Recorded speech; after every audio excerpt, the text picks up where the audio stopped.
Bonjour messieurs, dames. Je fais un dernier petit sondage. C'est pour la croyance des gens, savoir un peu ce que les gens croient. Parce que vous savez qu'un jour ou l'autre, on va mourir. Oui. Et après, à votre avis, qu'est-ce qui va se passer? Ah.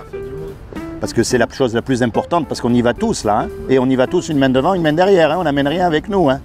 Une fois qu'on est mort, on va être jugé. Et on va être jugé par rapport aux 10 commandements. Vous connaissez les 10 commandements? C'est très simple. Et attention, je ne vous juge pas. Est-ce que vous avez déjà menti?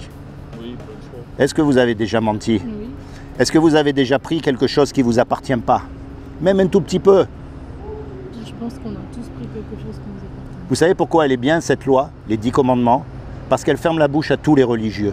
Il n'y a pas un religieux, en général, il se croit mieux que nous, mais il n'y en a pas un qui pourra dire qu'il n'a pas cassé la loi morale de Dieu. Et quand on meurt, on va être jugé par rapport à cette loi-là. Donc si Dieu est juste et qu'il nous juge et qu'on est coupable, puisqu'on a cassé la loi, il va être obligé de nous envoyer en enfer. Et ça, vous avez remarqué, on préfère ne pas y croire. On préfère ne pas y penser. Ça nous arrange. Mais c'est la vérité. Maintenant, je vais vous dire une chose. Comme c'est Dieu qui nous a fait, il nous aime. Oui. Un créateur, il aime sa création. On est d'accord. Et comme il nous aime, il ne veut pas qu'on aille en enfer. Il ne veut pas qu'on y aille. Alors il a fait quelque chose pour que vous et moi, malgré qu'on soit coupables, on puisse éviter d'aller en enfer. Est-ce que vous savez ce qu'il a fait? Non. Il y a 2000 ans. Il est descendu sur terre lui-même. Il a pris une forme humaine qui est Jésus. Et il a dit, quiconque croit que Jésus c'est le Fils de Dieu et qu'il est ressuscité des morts, il aura la vie éternelle à mes côtés. Mais ça ne suffit pas de croire. Parce que les démons aussi y croient, il y a marqué. Ils croient et ils tremblent. Le mot-clé, c'est repentance. C'est-à-dire qu'à partir d'aujourd'hui, moi je vous encourage à vous repentir. Et l'essence même de la repentance, c'est de se tourner vers Dieu. Commencez à lui parler. Avec vos mots, vos questions, vos doutes, tout ce que vous avez sur le cœur. Vous n'y croyez pas, vous lui dites. Mais vous commencez à communier avec lui. Parce que si Dieu existe, il doit pouvoir se révéler à ses enfants. D'accord? C'est comment votre prénom? Rié. Comment? Rié. Rié. Rié et vous? Kim. Kim. Rié et Kim. Seigneur Jésus, je te demande vraiment que tu te révèles dans le cœur de Rié et Kim en tant que leur sauveur et leur Seigneur afin qu'ils soient sauvés pour l'éternité et qu'ils expérimentent la paix que tu donnes à ces enfants. Vous avez une Bible à la maison? Non. Est-ce que vous avez une Bible à la maison? Non. Je vous encourage à lire la Bible. Commencez dans le livre de Jean.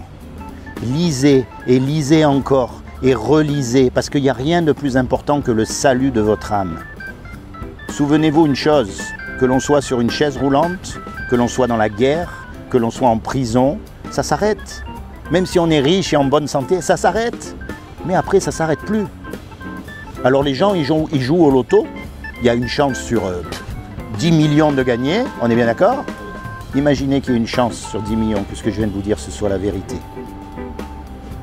Pensez-y, il n'y a rien de plus important que votre âme. Je vais vous laisser ça en souvenir de moi. Ça, c'est pour vous. Vous êtes témoin de Jéhovah? Non, pas du tout. Je suis chrétien. Chrétien. Et dans la Bible, il est écrit « Allez et prêchez l'évangile ». Et la bonne nouvelle, c'est ça. La bonne nouvelle, c'est qu'on n'est pas obligé de mourir. C'est que Dieu veut nous pardonner. Il veut nous donner la vie éternelle.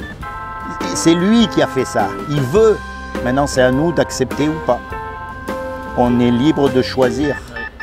Si on n'accepte pas, pourquoi passer l'éternité avec Dieu si on n'en veut pas? Dieu est juste. Soyez bénis. Vous aussi. Soyez bénis.